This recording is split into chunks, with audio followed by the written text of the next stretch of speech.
to welcome you to the seventh talk of Share Screen Africa's Masai Mara series, which has been titled Conservation, Communities and Cattle.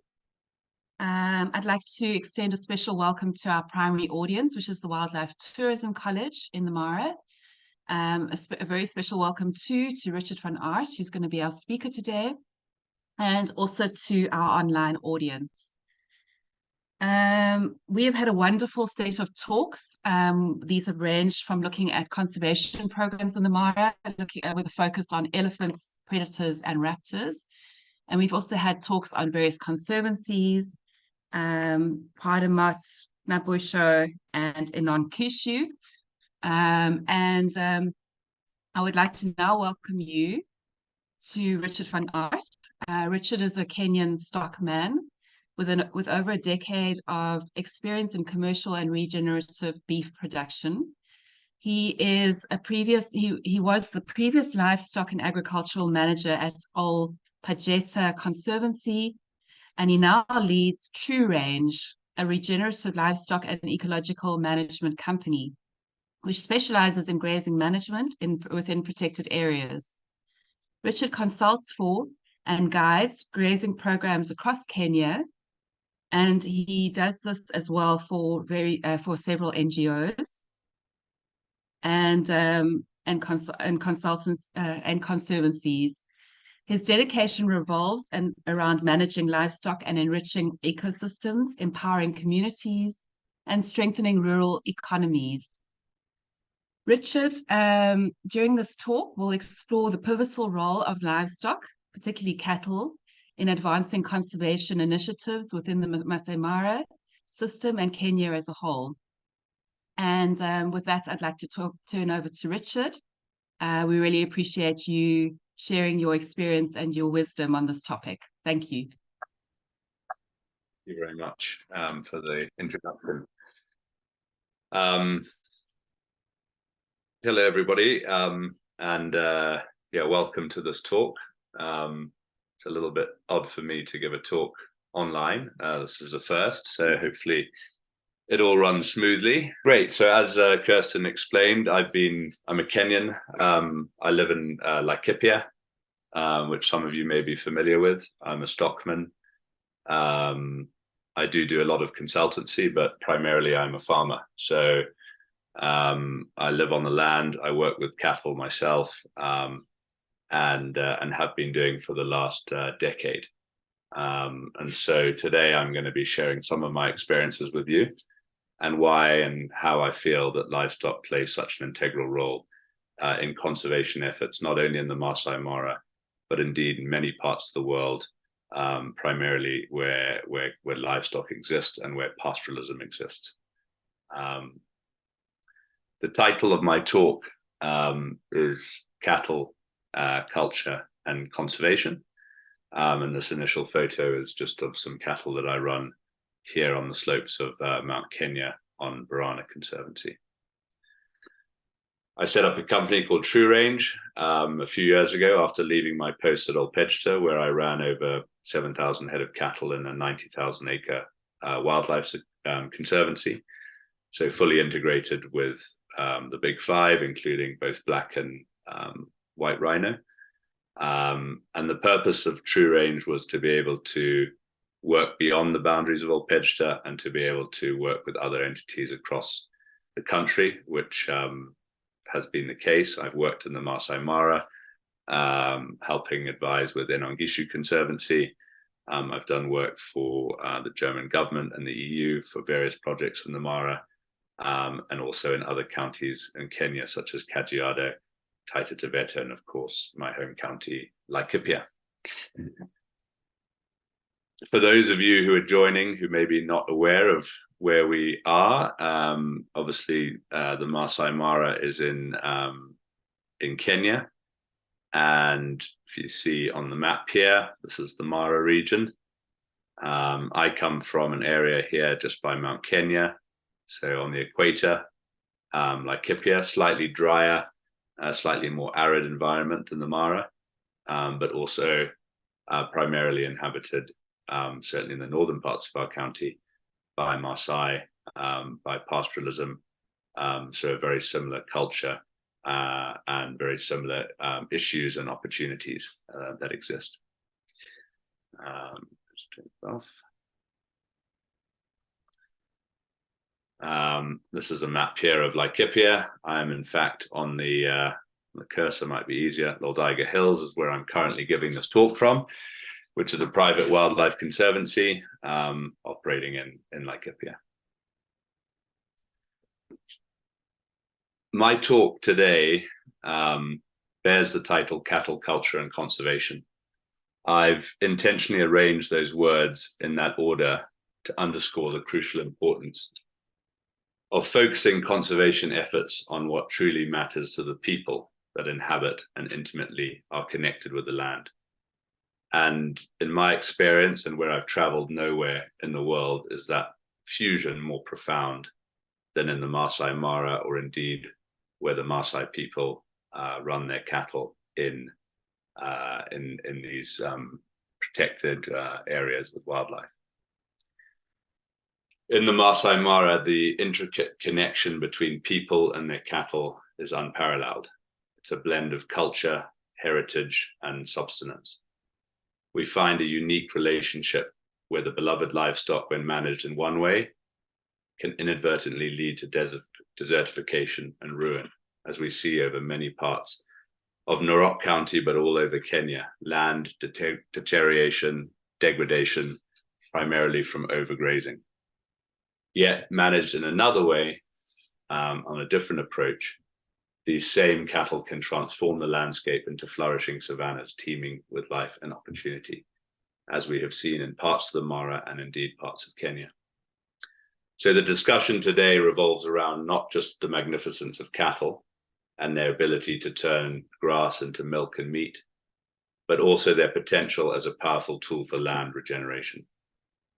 They can enhance ecological balance, stimulate economic growth, job creation, while preserving important cultural identity and nurturing a profound and spiritual connection to the land. These elements are indispensable if we aspire to shield these invaluable ecosystems from the relentless pressure of myopic human greed. So, without further ado, I will begin my presentation. And I wanted just to start with the current context, not just in the Masai Mara, because although the series is about conservation efforts in the Mara, I think there's a much bigger picture at play. And the Masai Mara is just a border that only exists in our minds. We are all connected as ecosystems. And throughout the world and throughout where I've worked, what we're seeing is a rapid degradation of land. And the people who live on that land and who rely on that land in order to survive for food and water and security, becoming more and more at risk.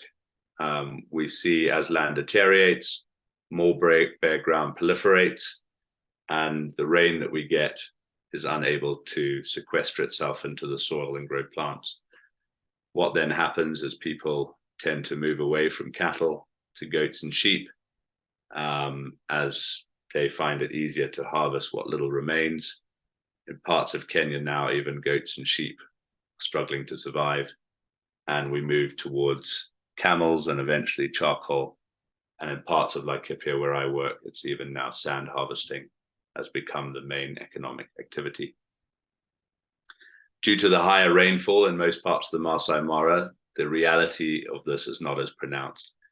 But from studying the ecology in the Mara ecosystem, I have seen, especially over the last 5 to 10 years, huge land degradation in many parts of the Mara.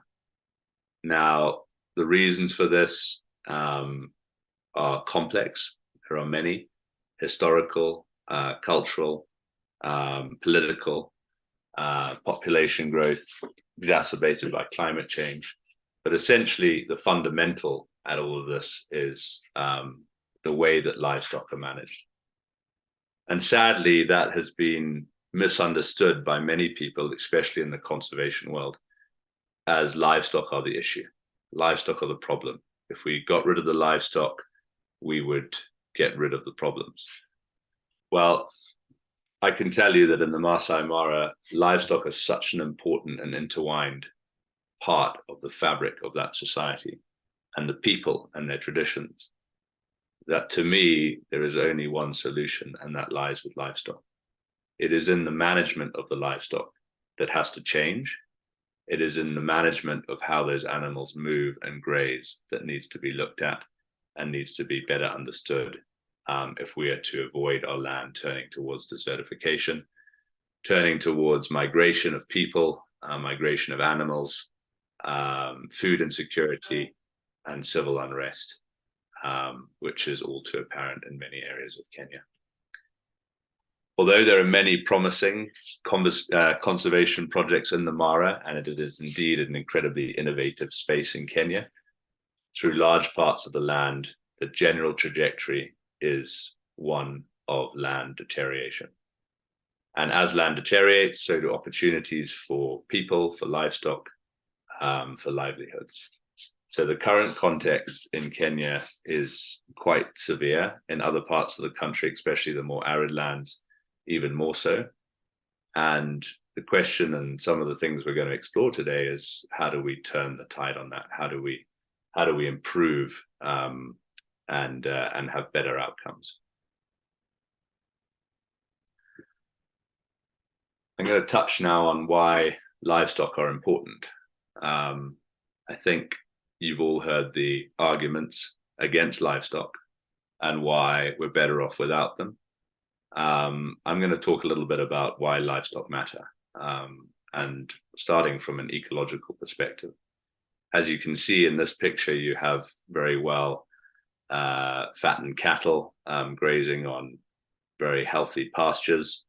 This is a picture I took on Alpejta of cattle I was managing. From an ecological perspective, livestock are incredibly important, but only if they are managed in a way that replicates the behavior of wild herbivores. For those of you in the Mara, you've probably been lucky enough to witness the great herds of wildebeest that migrate through the Masai Mara, and you would have seen the interaction of those animals on the land. Large herds moving incredibly fast, in the presence of predators bunching together and never staying on the land for very long. This is how wildlife moves in a natural ecosystem, and has been for millions of years in a co-evolution with grass. When we domesticate livestock and we keep them in the same place for too long, we get rid of the predators so that they stop bunching.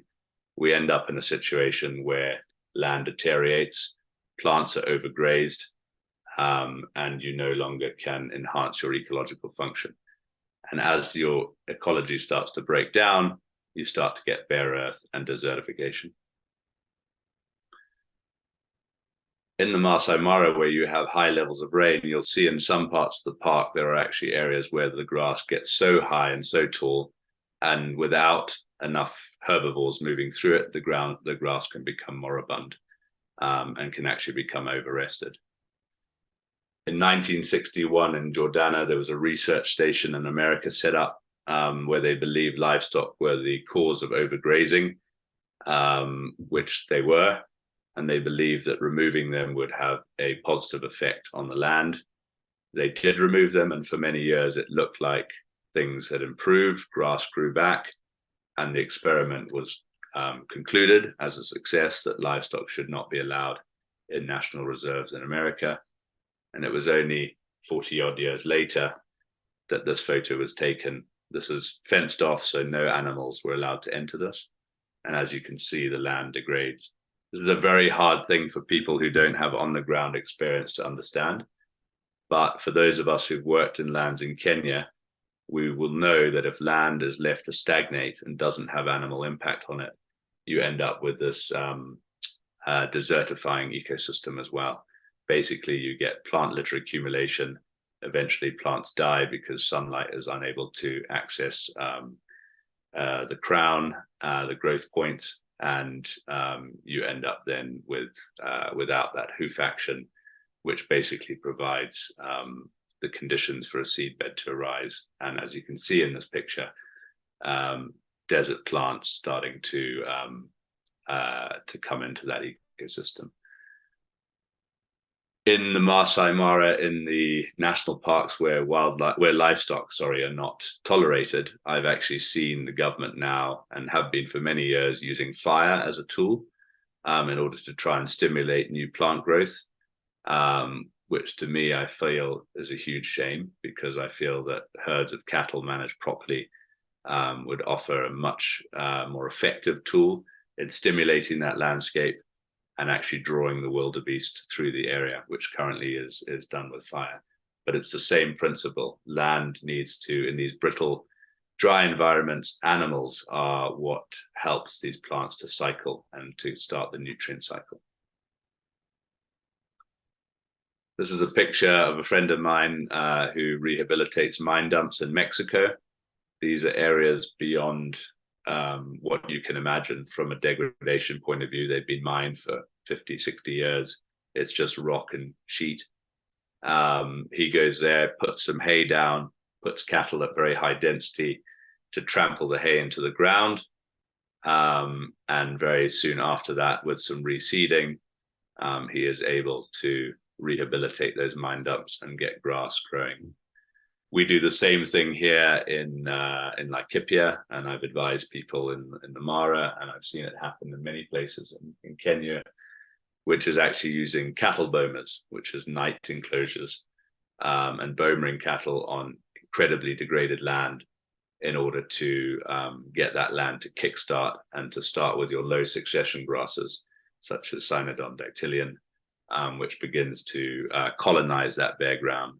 But it is only able to do that if you get that hoof action, that dung deposit on the land, to provide a kind of mask over that bare ground and allow the seed inside the dung to be able to germinate. Grazing cattle and how they graze is incredibly important. This talk is not to say that livestock are good and in all instances. It is only their management that makes a difference. If livestock are simply allowed to mill about in one area for too long, they will overgraze plants. Livestock need to be herded, they need to be in dense herds, and they need to be following a very strict grazing plan in order for regeneration to happen. However, without that action and without the tool of animal impact, it is incredibly hard to regenerate large tracts of land in Kenya, in my experience. So it's an incredibly useful tool, and one that can also be profitable when used properly. So you see a herd of wildebeest migrating. This is the kind of type of behavior you want to see from livestock when they're grazing. And obviously very easy to be able to do as a human. This is doing it with a herd of cattle just using a single strand of polywire. However, it can also be done just with people bunching the animals together. So also possible to do it in areas where just using the cattle. So livestock, incredibly important for ecology. And rather than getting too in the weeds about whether livestock are better or a natural environment, my question would be rather to be phrased that how can we produce food while enhancing ecological function? Because Kenya is a country with a rapidly growing population. The Masai Mara is a place where people keep cattle as an age-long cultural tradition. And to me, the integration of that into ecosystems, people, their culture, and food production is what conservation is all about. Conservation to me is not about sealing off land from people and preserving it just for wildlife and taking people out of the conversation. I don't think it's practical. I don't think it's sustainable. And I don't think it's ethical. And I feel that we all need to be working on ways with how to make livestock production more sustainable and more regenerative within a conservation landscape in counties like the Masai Mara, which would otherwise will continue to have pressure from outside in an unmanaged and unstructured system. On the economic side, livestock also matter. Livestock are a huge part of the Kenyan economy. So just for your reference, 89%, 80 to 89% of Kenya is classified as arid and semi-arid, including the Masai Mara and Laikipia. 38% of our population lives in these areas, and 90% of our wildlife, and about 78% of our livestock. That's including goats, sheep, and cattle. And it accounts for about 12% of Kenya's GDP. So it's a huge player in Kenya's economic trajectory, and many people are directly relying on livestock for their survival as a means for food and nourishment on a daily basis. There are about 145 million acres in Kenya, estimated to produce about 145 billion shillings in livestock value annually, which is only about 1,000 Kenya shillings per acre. That's of gross domestic value. And this is opposed to about 10 to 20,000 shillings per acre in potential in a well-managed system. So you can see 10 to 20 times the potential in Kenya is not being achieved. And that is largely because most of livestock keeping in Kenya is done for a subsistence perspective. It's not commercialized. It tends to be run with very limited resources and in extremely difficult conditions.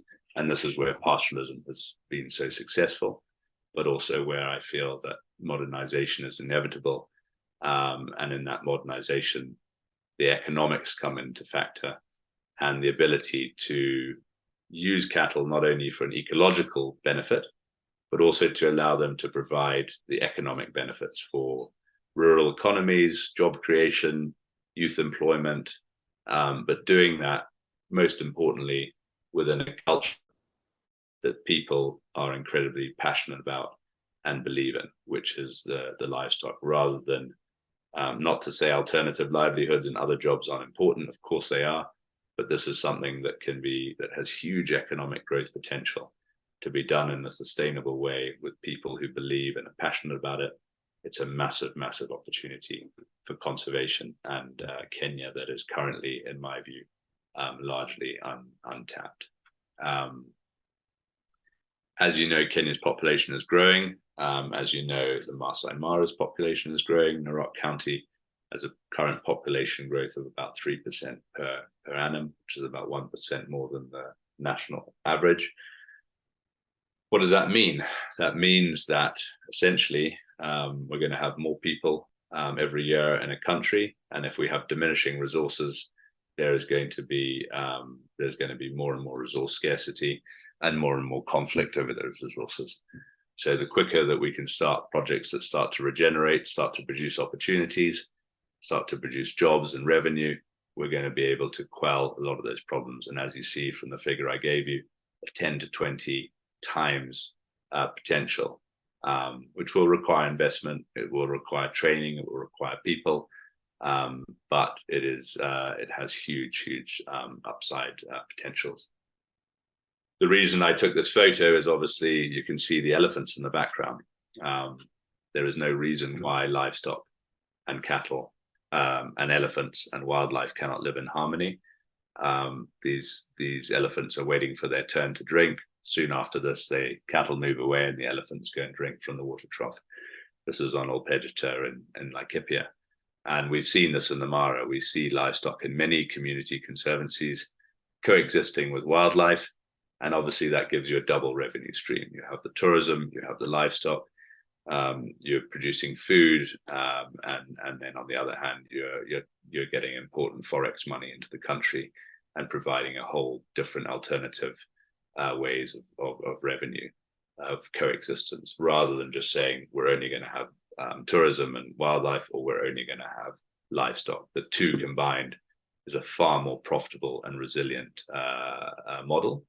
And from our experience on Olpejeta and other conservancies I've consulted with, when things like COVID-19 happened and the Ebola outbreak in West Africa some years before, terrorism attacks in Nairobi, which could become even more of an issue now with the current conflict happening in the Middle East with Israel, we may see more instances of terrorism activity and more travel bans and warnings. If that is the case, and if that is what the future looks like, then having resilience in your system and being able to have an alternative revenue stream managed properly is incredibly important. And so, these can save you in those years. And then vice versa, when you have droughts, when you have maybe disease outbreak in the cattle, being able to have the tourism is also incredibly important. Livestock, taken to the full extent, you can start getting into genetics business. And Alpejta, we were transporting embryos to South Africa and selling Boran embryos to South Africa. In fact, the Boran, which is a Kenya breed developed in Kenya, is now all over the world, including America, Australia, South America, and throughout Africa, where it has become an incredibly popular breed for people who are wishing to do regenerative farming and to change the way they graze their animals in a much more high density, more natural manner. They find that these animals are able to stand up to the challenge because of their parasite resistance, their heat tolerance, their ability to only be watered every 1 or 2 days, and their ability to put on fat in very tough, arid conditions. So lots of economic opportunities for our government, but unfortunately very difficult to transport Boran genetics because of disease concerns in the country. It's another photo of the Ankoli cattle, which everyone loves their horns, actually from Uganda. This is a herd that is actually owned by the president of South Africa that stays on Alpejta. And as you can see, fully mingling with the zebra, who actually go up near the Ankoli or cattle, often for protection from lions during the day because they know there's herders present and they're able to feel safe. So you can see that connection between the cattle and the wildlife and the people. Economically, very important livestock, job creation, whether it's from milking animals, beef production, the herders, these are all jobs that can be created. And then you have the whole value addition sector that runs all the way to your restaurants and hotels, cheese making, milk, etc. So massive economic opportunities with livestock. But importantly, we must remember, if we are degrading our land, there is no economic opportunities, only dwindling opportunities as your land deteriorates. So really, really crucial that we remember that the two must obviously go hand in hand. And then from a social perspective, and the reason I'm going through economic, ecological, and social is that any decisions we make when we're thinking of things from a holistic perspective, which I believe is incredibly important, we need to be looking at all of these things. If we just focus on the economies, we can lend ourselves up into trouble where we destroy our land in the pursuit of short-term profit. If we just look at things from an ecological perspective, we can use cattle maybe too much as an ecological tool at the expense of the economies, and then people can lose faith because people need money. And we also need to realize the social perspective. What are the benefits of our project from a social perspective? Because these are all crucial. Obviously, in a place like the Mara, where livestock are part of people's culture, traditions, history, any project that is started that embraces that and that focuses its attention around that is going to be successful. Any project that I've been involved in from a conservation perspective where pastoralism exists, that wishes to exclude livestock or demonize them, straight away you've lost the attention of the people in the meeting. When we talk about grass, when we talk about the need for grass to have livestock, the need for grass to have ecosystems, then the wildlife element, the conservation element is a natural follow-on from that. But when we base it around telling people they should have less cattle and should, be more commercial, you immediately lose the attention of the audience, the passion of the people. So from a social perspective, obviously, if you have healthy ecosystems, if you have water security, if you have food security, job security, the ability for people to practice their religious and cultural beliefs, you start to enter a place where your society is able to function, thrive, and reach its full potential. When you have a system where ecosystems are degrading and where insecurity is rife, you're never going to be able to get the best out of the people, and they're never going to be able to fill their potential, because their lives are going to be spent in the short-term fixes, trying to survive on a day-to-day basis. And so from a social perspective, to me, livestock grazing programs within conservancies integrated with tourism is just incredibly important.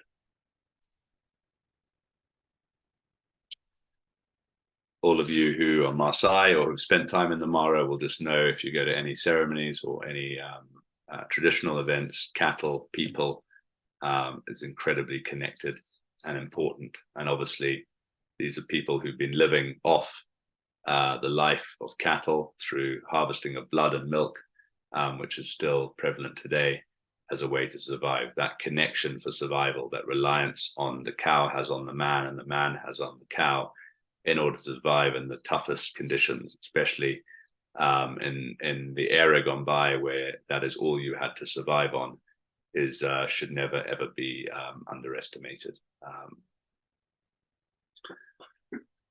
So if, which I hope I have convinced you, that livestock are an important part of the Masai Mara, that we have seen proof in conservancies like Enongishu and other conservancies that the integration of cattle can be one of positivity, that we can, if these animals are managed regeneratively, holistically, can have a positive ecological contribution, such as many conservancies that I consult on in Laikipia, that can create jobs, opportunities, and revenues in a culturally, contextually relevant environment, that can have a huge social benefit. Then the next question is, well, how do we go about changing the fact that very many places are not currently able to get these positive outcomes? And in fact, why is the current context one of rising desertification and land deterioration? And I think part of that problem is that we need young people from the Wildlife Tourism College, from the Mara Training Institute, young leaders in Kenya, to start to take these subjects seriously, to get involved with them, and to really focus on grassroots projects and make those more holistic. And what I mean by that is that we need to, first of all, sit down with the people who are involved, because in the Mara, you tend to have land areas that are owned by many different people. You have huge amounts of either shareholders or people who have rights to graze on land.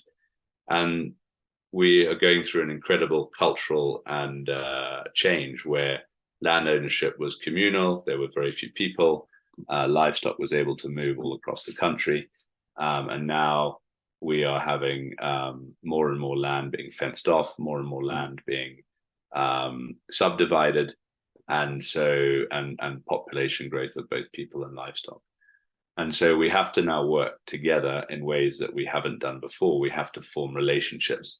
We have to tie ourselves to our neighbors, and we have to have rules and regulations to govern land, whether it be communal land or private land, in order to get the best out of it. And in my experience, the only way to do that is to get everyone who's involved in these projects together. And rather than just focusing on the economic benefits, is actually to ask people, first and foremost, what they want their lives to be like. And what I mean by that is, rather than focusing on all the current problems that people have, which are many, is to focus on what we want our lives to be like in the future. And when I've asked that question to anyone, they all have exactly pretty much the same answer. Everyone wants food security. Everyone wants water security. Everyone wants peace, education for their children. They want to live out or be able to access nature. They want to be able to live in harmony with their neighbors, and they want job creation and prosperity. And yet, when you ask that question, what everyone wants, and then we ask what is the direction that we're going, we often find there's a complete conflict. And generally, the conflict is that we are degrading land and therefore taking ourselves towards a place of insecurity from a food, water, and peace perspective. Once we establish and accept that, we then need to ask people what we need to do to change. And generally that revolves around the grazing planning of livestock. It is the management of livestock that is currently the biggest risk factor in most areas in Kenya, including the Mara, the way that they're managed. And if the current trajectory continues through overgrazing, you end up with extremely negative outcomes. So then it's a question of planning grazing, very simple. Just means putting that cattle in the right place at the right time for the right reasons, and making sure to adapt your stocking rates so that your land always is carrying the right amount of animals that it can have the ability to look after, and so that you're not overgrazing the plants. This all, from a technical perspective, is fairly simple, requires a little bit of training. But where these projects generally fail is they don't have the buy-in and they don't have the support from the people who are ultimately going to be responsible for the project to succeed or fail. And that is where taking time to do consensus building, taking time to really get everyone in the room to understand what it is they want to achieve and how it is that they're going to go about to achieve that together as a group. And what are some of the things going to be done to prevent the inevitable issues that are going to crop up.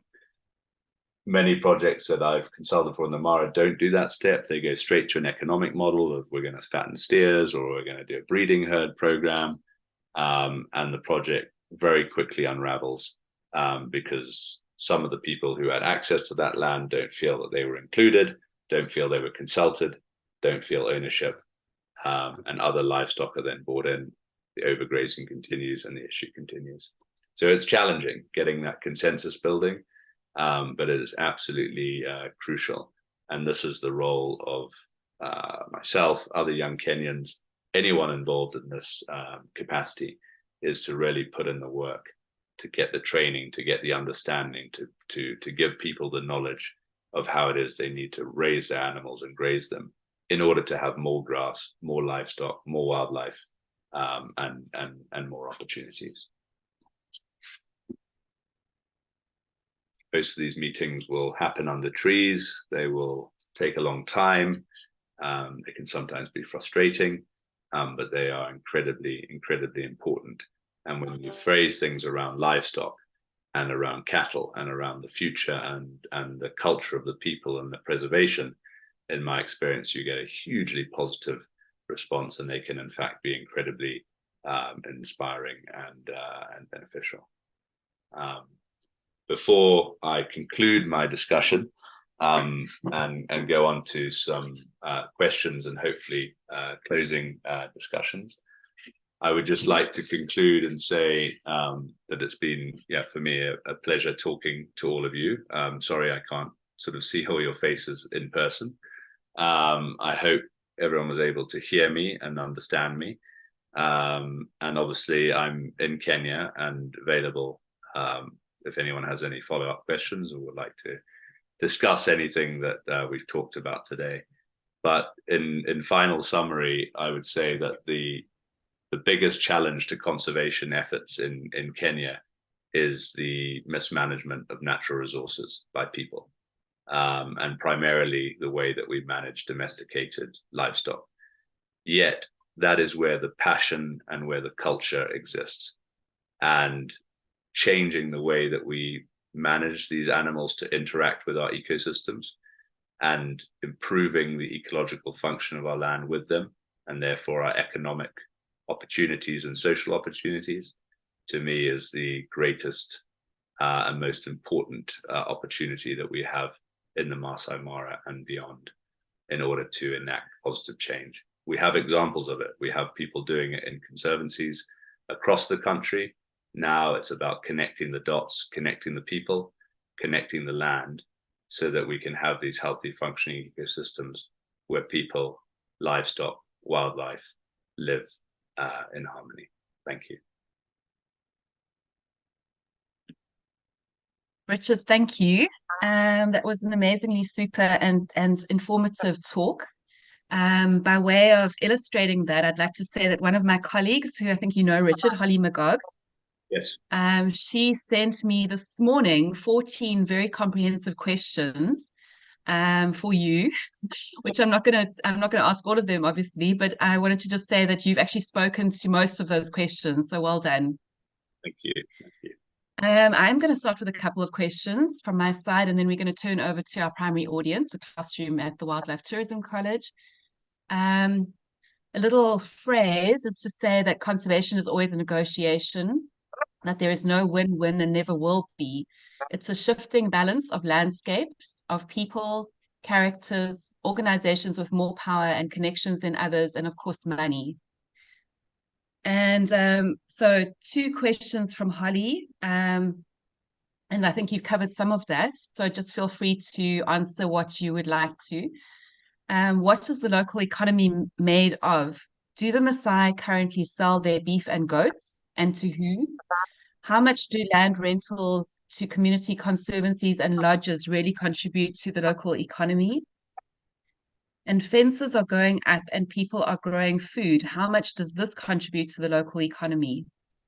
And then her last little bit of this big question is how many out of every 10 people of working age in the Mara are employed with tourism for more than half a year?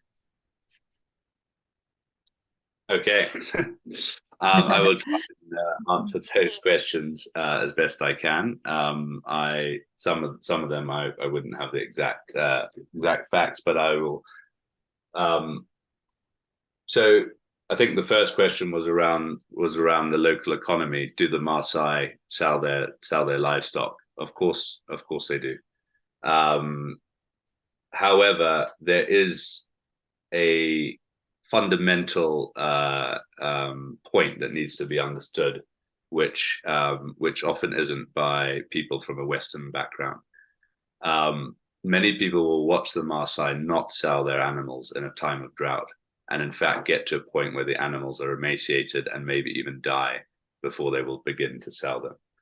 And many people look at that as completely illogical and stupid and can't understand why that would happen. And I just want to quickly speak to the logic of that, because people don't do things that are illogical when they've been in the landscape for over 2,000 years. But with changing dynamics and changing prospects, obviously there also has to be change, and sometimes people are just slow to change.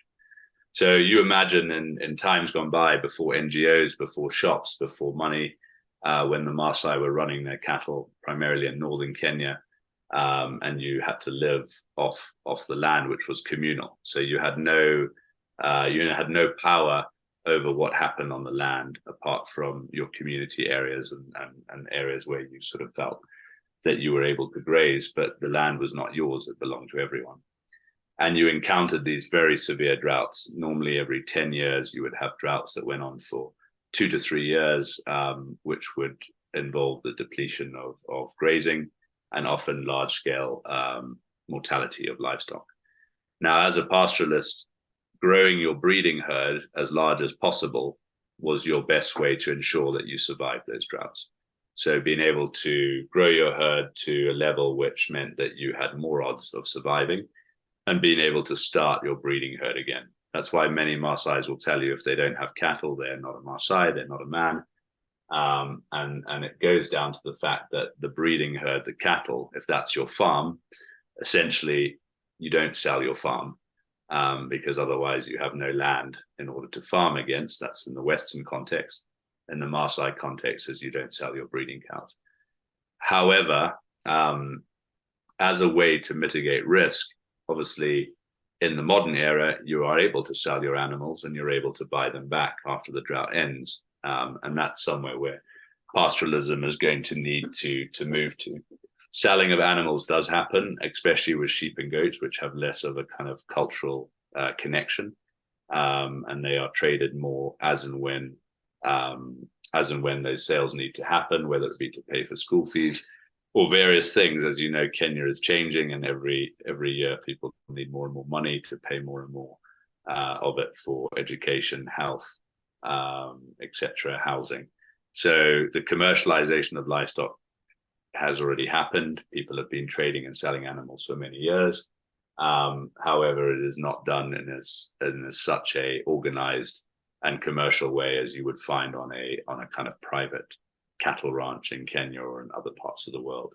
So this is an area where that, we talked a little bit about the potential of the economic potentials, and obviously how that could happen, but very difficult for that to happen when land is communal and when people don't have any control over that land. So one of the first things in order to improve that economic outcome is to actually get that the land holding to be structured, some kind of governance system in place to really get the benefit from the economic side. I think the second question was on fencing. It's true, as Holly points out, there's a lot of fencing going up in the Mara. There's a lot of fencing going up all over the country. Land is being subdivided, privatized. Many people feel that it is just too long and demoralizing to try and work together and to try and have control over grazing. And therefore, the easiest thing to do is put up a fence and to grow crops.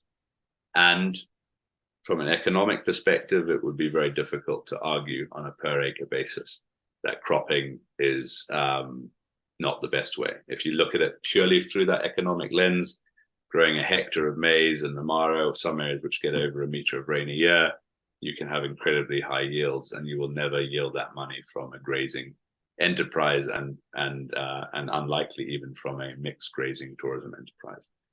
This is a challenge that the world faces because on the one hand, we know how important ecosystems are to our climate, to our very survival as humans, yet on the other hand, they are not able to monetize themselves in a way to keep them intact. So we have work going on around carbon and biodiversity credits and ways to value nature for companies to take into consideration the triple bottom line. But currently the reality is that there is more money to be made in agriculture. And that's why I think it's so important to look at these things from the three lenses, because in my experience with Maasai people, culture triumphs money. And most people would be more willing to be involved with livestock and to do what they know and to be part of something they're passionate about, even if it yields them less money, than to go and grow maize, which is something that they feel absolutely no cultural relevance to. And from a social perspective, the tourism, the integration, the livestock, the openness of the landscape is part of the culture of the people. The fencing and the separation of communities from each other, I think, is very un-Maasai, and certainly in my conversations, especially with elders, they see this as a huge problem. They see it as a social ill. They see it as something that their children are being influenced by, that they feel very frightened about. So I think when we are looking at these issues, unless we look at them holistically, if we look at them purely from economics, we're going to take ourselves down the subdivision route, down the maize planting.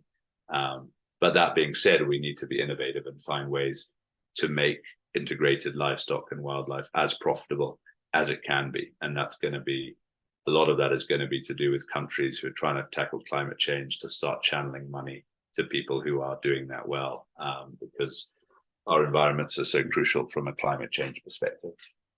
I think if I heard you correctly, Holly was asking about how many people benefit from tourism. I don't have the facts and figures at my disposal. It's not an area that I've researched thoroughly. But from conversations with people in the Mara, the tourism industry, although does bring in a lot of revenue into the Mara, quite a lot of that revenue is not reaching the people on the ground. So a huge chunk of revenue, for instance, is not getting out of Europe or America. It's going to the travel agencies. then a lot of it is going to the owners of the hotels, and maybe the staff employed, and very little of it is actually going to the land if you look at it as a percentage. And again, I think it's just a human thing where we have the whole equation the wrong way around. We're draining the land of money and resources, and we're not putting enough back. And I think there has to be a very serious conversation in the Mara and indeed the world about tourism, if it wants to be a positive, truly positive part of conservation, then it's going to have to invest more of the money that it earns back into the land, and so reverse the pyramid. I would say, and I'm pretty sure I can say this with confidence, that most people in the Mara, the majority of people, derive their income, or at least their living, from livestock. And so that would be a much more significant driver of the economy, and certainly in terms of what people do with their time, and job creation. So it's not to say that tourism is irrelevant and shouldn't be part of the conversation, but often I think it's overstated, and that I think the combination of the two is a much more powerful tool than either or discussion. But we've got to get the livestock producing regeneratively, and we've got to get the tourism also being more holistic and contributing more towards conservation. Did I miss Thanks, any? Richard. No, you did wonderfully. Thank you very much. So then I'm going to take a couple of questions in the chat. Yeah. We've got a message, a question from Stuart Thompson, and he asks, what progress has been made in terms of selective breeding to arrive at cattle which are better adapted to deal with the increasingly challenging difficulties posed by the climate catastrophe we find ourselves in? Great. Thank you, Stuart. That's a great question. I probably have a slightly controversial answer to it. I think that many of the modern day selective breeding in terms of livestock is completely contrary to that. Essentially looking at livestock as a tool to produce more milk or more meat on an individual animal performance. And funnily enough, actually the animals that are most suited to regenerative grazing, which also goes to, I see, your second question about carbon sinks and grasslands, being able to have animals that are able to be more in tune with nature, in the fact that they can run in larger herds, be watered less, heat tolerant, parasite resistance, essentially as close to a wild animal as you can have, happen to live right here in East Africa. They happen to live in areas, and not just the Masai, but you have the Dinka, you have parts of Tanzania and Zambia, you have the Mashona cattle, the Nguni in South Africa. All of these, which are cattle that have been basically run under accelerated natural selection. So they've been selected by nature through harsh conditions and drought, not propped up by feed and external medication. These are animals that are incredibly useful for the kind of work that you're talking about, and to be able to deal with the climate catastrophe. And hence why this popularity of breeds like the Baran and the Mashona in America. I can see on your second question on grasslands are more reliable carbon sinks than forests. I think, grasslands cover a huge percentage of the world. I think it's sort of 70% of the world is basically grasslands in the arid and sort of semi-arid regions. I might have that figure slightly wrong, but it's a large part of the world, and having the ability to sequester carbon in those environments is going to be incredibly important. There's a lot of debate of how that happens. There's a lot of carbon projects that have happened in Kenya that haven't actually done what they thought they intended to do. There's clearly a lot of research that needs to happen in those fields. But I have no doubt that it all relies around how cattle are grazed, and the ability to bunch herds and to move them over large areas with extended recovery periods. That will result in sequestration of carbon, improvement of the water cycle, which also is incredibly important. and biodiversity to the whole climate change debate. They're basically about having ecosystems that function. And then beyond the kind of sequestration of carbon, I think what's really important to remember is, how do people have ascendancy in their own lives on a day-to-day basis? And it's a little bit frustrating in places where I work, where we have incredibly degraded land, and we ask people always, why is the land degraded? And normally the first answer we get, especially anywhere where NGOs have been involved, is that it's to do with climate change.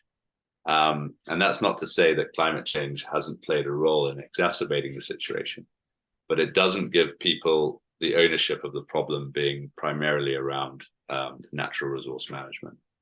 And once you realize that you can change the way your land functions on a day-to-day basis, you can mitigate against climate change, which for most of these people is the only power they have, because they don't really have a say on how much carbon gets emitted in China or America or the EU.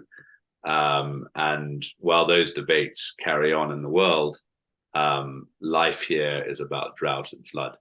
And in Laikipia, we have a few inches of rain, we have floods. We have, straight after the floods, 3 weeks later, we're in a drought. And these cycles, these negative feedback loops keep playing on each other. And it's purely because the land is degraded, there's no grass on it. When it rains, water flows off the land instead of permeating into it. And then obviously there's nothing to cover the ground to allow the grass to grow.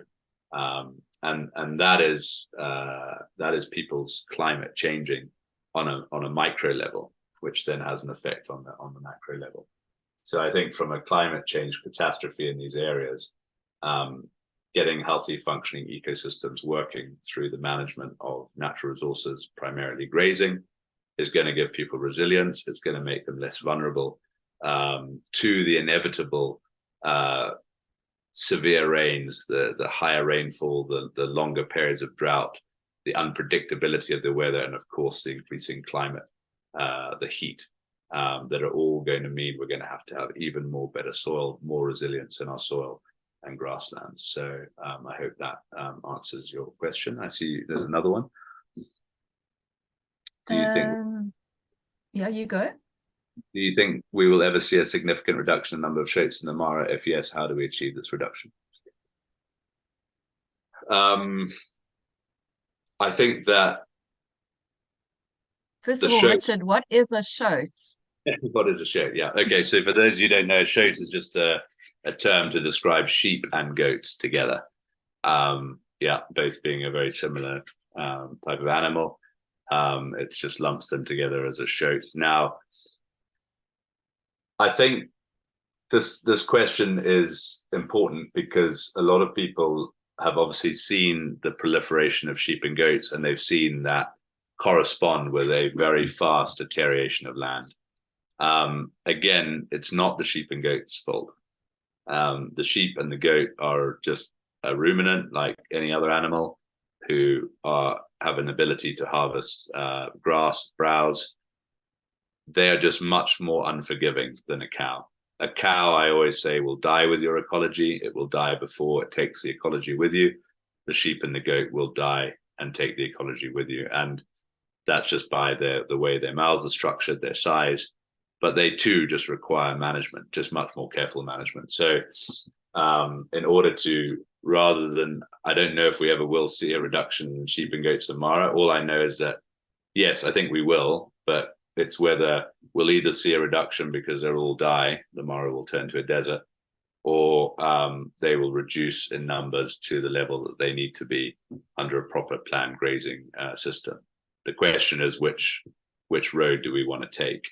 And I think rather than focusing on the reduction, it's focusing on the management. The numbers are less important than the animals. There are areas in the Mara that are overgrazed with relatively few grazing herbivores. You know, if you consider the amount of grazing that those wildebeest do when they go to the Mara. So I think that the focus should be on the management. Once we understand the management, then we can get the sheep and goats and the cattle all working in unison for the better of the land. I think people are naturally more inclined to keep cattle. They keep sheep and goats because it's more of a necessity. They can't keep the cattle alive often. But generally, people would prefer to have those cattle as part of their, because they're so much more culturally important. Thank you, Richard. I hope that answers your question, Stuart. I was assuming it does. There we go, Stuart. Thank you. It's another question from Holly, and it's a little bit on a tangent. She just says poisoning is obviously a very huge thing in the Mara, and one that nobody wants to look deeply into. How do we make changes here? I'm assuming she's meaning poisoning of carcasses after a lion predation, which obviously has a massive effect on other wildlife, especially birds of prey, Yes. vultures, etc. Yeah, it's obviously a challenge, because in times gone by, this maybe necessarily wouldn't have happened. Obviously, in my experience, what we've found is that the lion needs to be part of the economic equation. So if people are raising livestock and that is their only source of income, and a lion comes and kills their animals, there's obviously this natural feeling to retaliate. However, if in a conservancy like Enongishu, where people are coming for tourism, people are making money from tourism, obviously the lion is incredibly important for that. When an animal is killed by a lion, it seems like less of an issue, because you know how important that is to your tourism product. So I think that integration of the tourism and getting that benefit sharing to the people and more equitable is at the heart of that conversation. I think there's also things that can be done to obviously mitigate the chances of lions attacking cattle in the first place. Under controlled and planned grazing, the instances of lion attacks can be kept fairly minimal, and that's largely through an understanding of lions and their behavior. From our experience and from working with ranchers in the past who traditionally used to shoot lions when they attacked cows, it actually exacerbated the problem. And actually, what we've discovered and what's been pretty clearly researched is that lions trained to not get reward from predating on cattle are much better lions to have in your territories where you're running your cattle than a constant cycle of new predators coming in. So if a male lion is killed by poisoning because he predated on a cow, all that happens is that territory creates a vacuum. A new male comes in who might have bad habits or doesn't know about cattle, and he also starts to perpetuate that issue. So what we do here is the herders, if a lion does kill an animal, is the herders chase off the lion from the carcass, which Masai men are very happy and comfortable to do, and is using body language and confidence. And then those animals are then taken away and shared with the team for food. And we've seen, if we manage our animals with large herds and we're making sure no lions get to eat the animals, our predation rates are dropping to well below 1% of our herd. So I think the prevention is important. There's obviously technology that can be used. A lot of lions are now collared, etc. You've obviously got predator-proof bomas that are very important. Most lions are obviously hunting at night, so the predator-proof boma takes care a lot of that. And then there's obviously the ability for people to see the bigger picture, that the lions are hopefully contributing towards their other source of finance through tourism. And obviously the lions are making sure that the wildebeest and the zebra are behaving naturally, and that those populations are kept under control, so to not become too big a competitor on grass. I think it's been difficult for a lot of people because you've got to understand that when your whole livelihood revolves around cattle and you're keeping your cattle separately to everyone else and it gets killed, it can be pretty heartbreaking. So sometimes those decisions are just made in utter frustration and desperation. I think another really important way to mitigate against this is to make sure that people herd their animals together, and some kind of cooperative system, which is what we're working on here, where you basically have shares in a much larger herd. So if a lion kills an animal, instead of you losing personally that animal, everyone just loses a very small percentage of their overall share, which makes it a lot more digestible than losing your prize cow and now no longer having that. So I think there's a number of different things that need to be looked at in order to get on top of that, because obviously it's a serious problem. Yeah. Thank you, Richard. Okay, I'm going to try Peterson again. I see that there's another question from Stuart, but we'll come back to you, Stuart. We just, I think we only have a little while with Peterson's class. Peterson, are you there now? Kirsten, while they're just checking if there's any questions, see Alistair Nicklin Yes. has a question. Okay, yeah, so we've got 2 questions in the chat. I'll go to Alistair first because he hasn't asked a question yet. Alistair, do you want to unmute yourself? Hi. Hi, Alistair. How are you doing? Hi, Good, Richard. and you? Yeah, never better. And sorry for joining Good. this a little late. Clearly, as the GM of Nabosho, there's a lot. Thanks, Richard. You hit so many great points when it comes down to management, and as you know, actually implementing that management on the ground is not as easy as people imagine. There's a couple of things here like poisoning, for example. Holly, we have a compensation scheme here on the Conservancy that has greatly mitigated any poisoning, because it includes livestock outside the Conservancy, and work really closely with MPCP and Lion Ambassadors, Kenya Bird of Prey Trust, Monoraptor Project. We even have a vulture rehabilitation plan on here. So it's being addressed. So certainly you see incidences of it. But going then into a little slightly deeper, the diversity of revenue was a question, Richard, here, that's a huge factor of us reducing livestock numbers, basically paying people more so they don't need as many shoats is the ATM. And that's working, but it takes time. But it's certainly by having not just tourism dollars, but looking at how to get value from the biodiversity aspect has been critical and very much ongoing. But to give you context, we have a grazing plan. It's very complex. But you've looked at 185% increase just on Nabosho in the last 6 years of cattle alone. So it's like you invite 50 people to the party and 5,000 rock up. It becomes a challenge to manage that number, as much as we all understand holistic grazing. It really does come down to carrying capacity. So going back to your education, the younger generation, we're seeing massive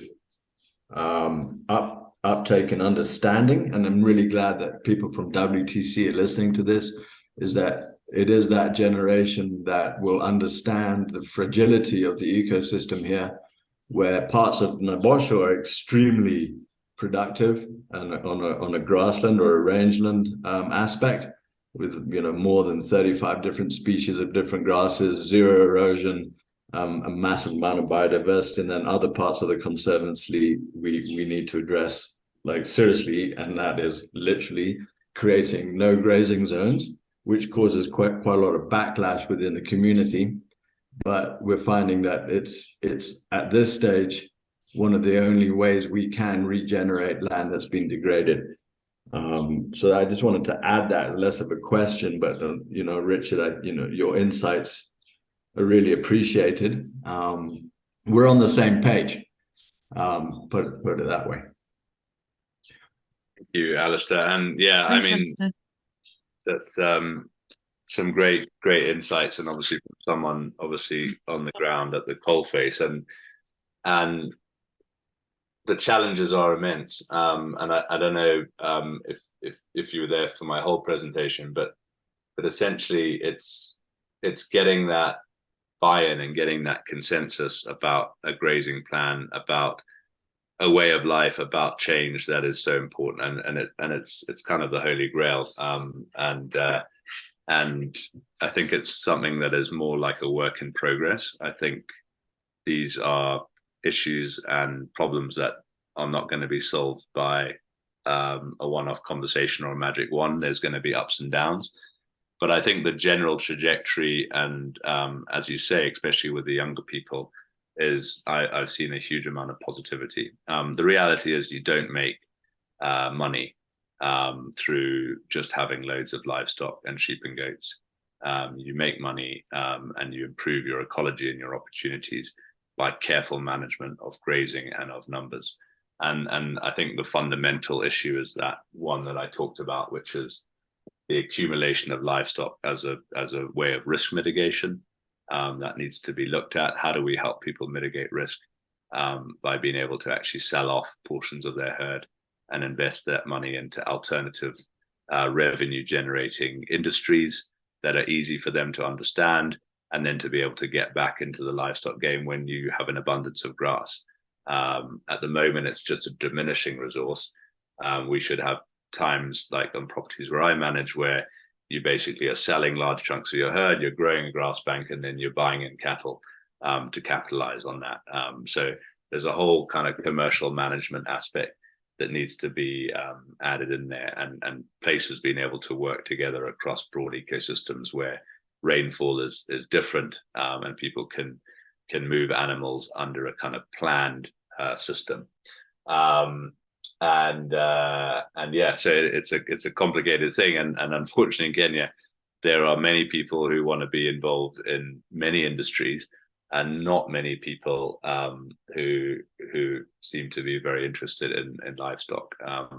So it requires support, it requires investment, it requires education, but I think the audience that you have in the Mara is hugely receptive and passionate about the subject, and so I think that good things can happen from that. And it's great to hear that you've personally seen, the ability to regenerate degraded areas from how those livestock are managed, and the importance of them in a place like Naivasha, but completely get how difficult it is when you have something that seems to be working and then inundated with other animals that weren't part of the plan, setting you back.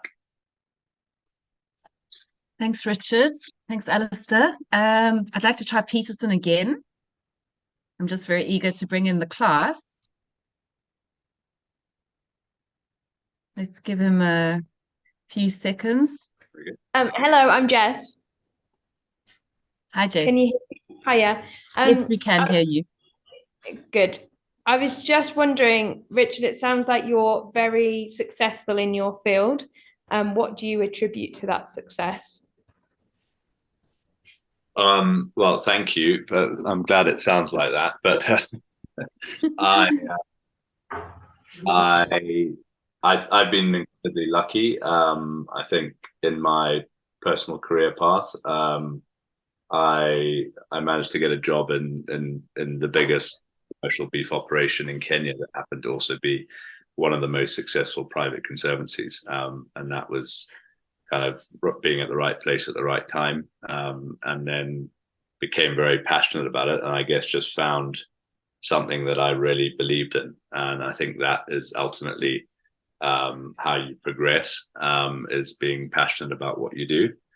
And then I've been fortunate enough to have some incredible mentors in my time, and people that I've worked with, but also people that I've never met that have showed mentorship to me on email and WhatsApp and phone calls from other parts, including people very, very far more proficient at regenerative and holistic grazing than some of the sort of early pioneers of it. So that's been incredibly useful.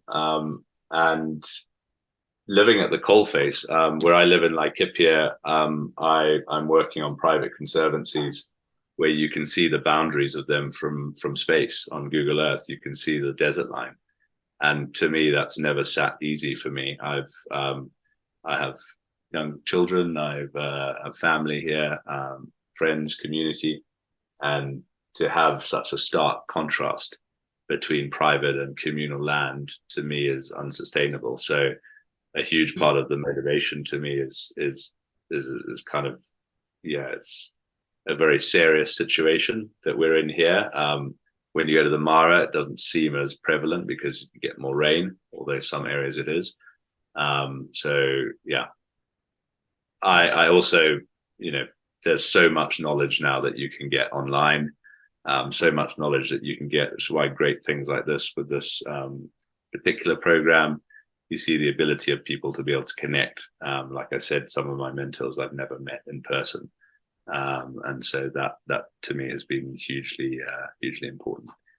I would say the biggest change I had in my life was probably actually reading and understanding Alan Savory's book on holistic management. I'd been a sort of someone who had kind of been critical of his work because I'd never actually looked at it or understood it. And reading that and viewing things through a more holistic lens really did change the way I looked at my land and understood it.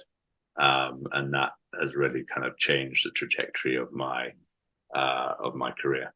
Super. Okay, then I see that there's one more. I think that we haven't covered Stuart's last question, which is what mechanisms exist for making the training programs enshrined in holistic grazing management available to the Masai?